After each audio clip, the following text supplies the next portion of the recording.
How to create a simple website for your childcare business that gets enrollments. Welcome back to another episode of the Grow Your Daycare podcast. I am your host, Christina Rizakos. I am an early childhood educator by trade, certified digital marketing strategist, and I am here to help you put a website together that actually gets results. Now, does your daycare have a website? I hope that you answer yes to this, no matter how fugly it might look. At least you have a website. I can't tell you how many times I'm working with clients or when I'm DMing with people that reach out for information and they tell me I don't have a website, because people seem to think that all you need to get parents to notice you is just some posts on social media, and that's just so wrong. So having a website is important, no matter how small your program is. It's really important to help you get more eyeballs, more traffic to it, right? So today I'm going to walk you through what to include and how to keep it simple but effective. Now, why does it matter for you to have a website, right? And if you don't have a website just yet, don't panic. You can get one done. You can actually, depending on how tech savvy you are, you can sign up for platforms like Wix.com, where it really is just drag and drop. They have a lot of templates. And all you have to do is just drag and drop your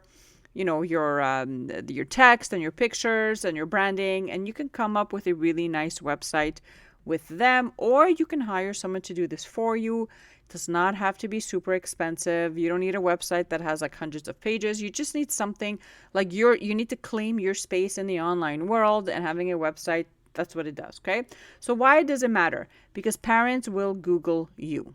They will. People Google things that they're looking for, right? When people go on Google, they know what they're looking for. So if I'm on Google, for example, I know that, let's say I need to find a local vegan restaurant, or I want to find a dentist for my child who's really nervous, right? That's exactly what I'm going to Google. Now, if you don't have a website with those specific words in it, so let's say you're Montessori, or the name of your neighborhood, your town, right? Parents will not find you. So it's really important to have a website, because parents will go on Google to search for you, right?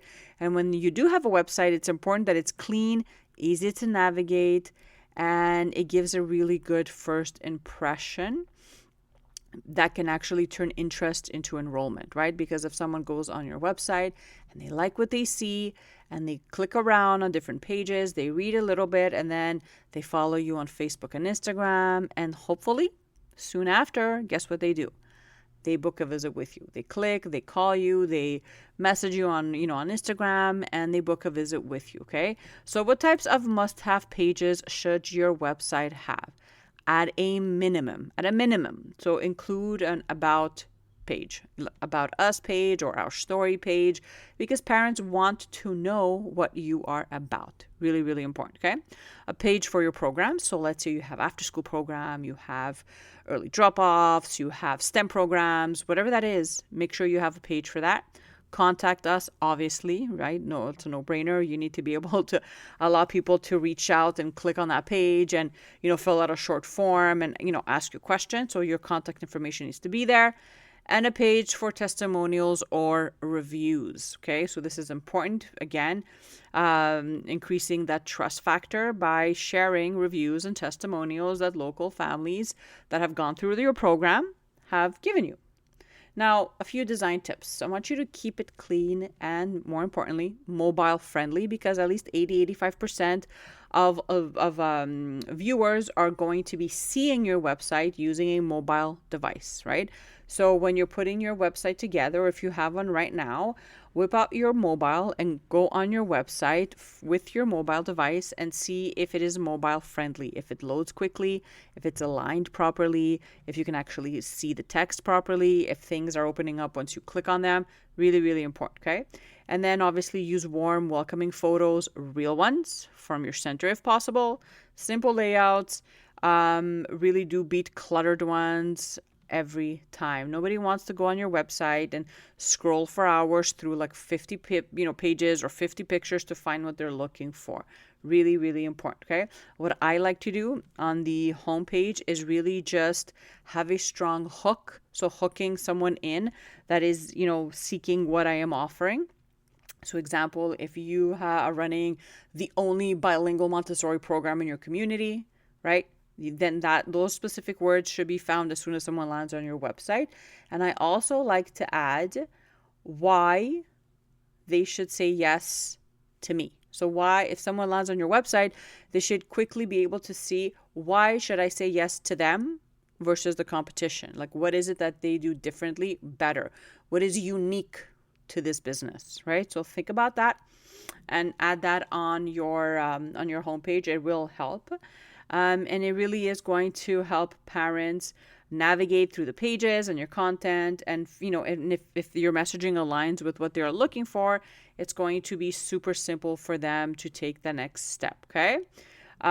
You want to have a strong call to action as well. So parents will not scroll through tons of pages to find what they're looking for.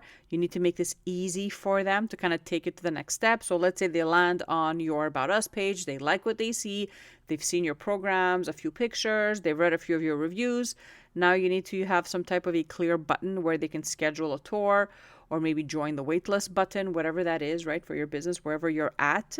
But it has to be simple and easy to do because people have really low attention spans these days, and the simpler and the quicker you can get them to kind of find that button and click on it, instead of scrolling, because they will not, the better chances you have of them actually booking a visit with you, and, calling you and all the things.